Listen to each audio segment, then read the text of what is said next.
చేతిలో కంకి, చీపురుతో నా ఎంకి. కొడుకు పెద్దోడైనప్పటి నుంచి గుడ్ నైటే తప్ప మిడ్ నైట్ కరువైంది. మిడ్ డే అన్న వర్కౌట్ చేసుకుందాం.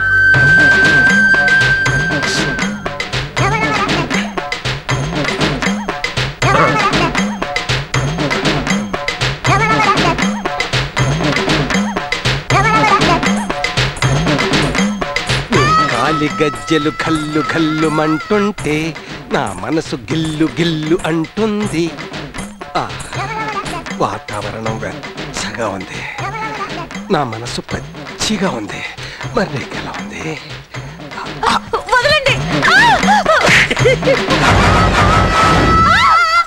అరుపు ఎవరిది? మీ పెళ్ళాంది. అంతకు ముందు అరుపు నాది. అంటే నువ్వు నా పెళ్ళాను కదా? కాదు, కొత్తగా వచ్చిన పని మనిషిది. అప్పుడే డౌట్ వచ్చింది. వాటేసుకుంటే నీకంటే వాటంగా ఉందేంటా? చాలే, నోరు మూయండి. ఏదో కళ్ళు కనపడక అలా చేశారులేవే.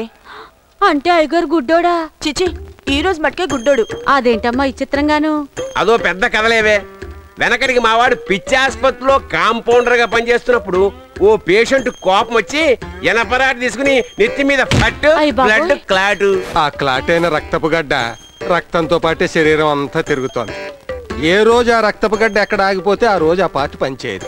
ఈ రోజు ఎఫెక్ట్ లక్కీగా కన్ను, అందుకే కన్ను మిన్ను గానక.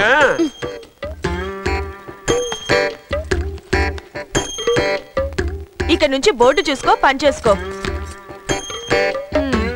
ఇక నుంచి ఇలా పప్పులో కాలేయకూడదు. నా మీద కూడా చెయ్యకూడదు. నువ్వు వెళ్ళి మంచి కాఫీ పట్టరా. అలాగే. రే, ఈలోగా మనం మొక్కజొన్న పొత్తు పంచుకుందాం. 50-50. ఇదిగో మనం ఈ పొత్తు ఇలా పంచుకుంటున్నాం, మన కొడుకులు ఏం పంచుకుంటున్నారో.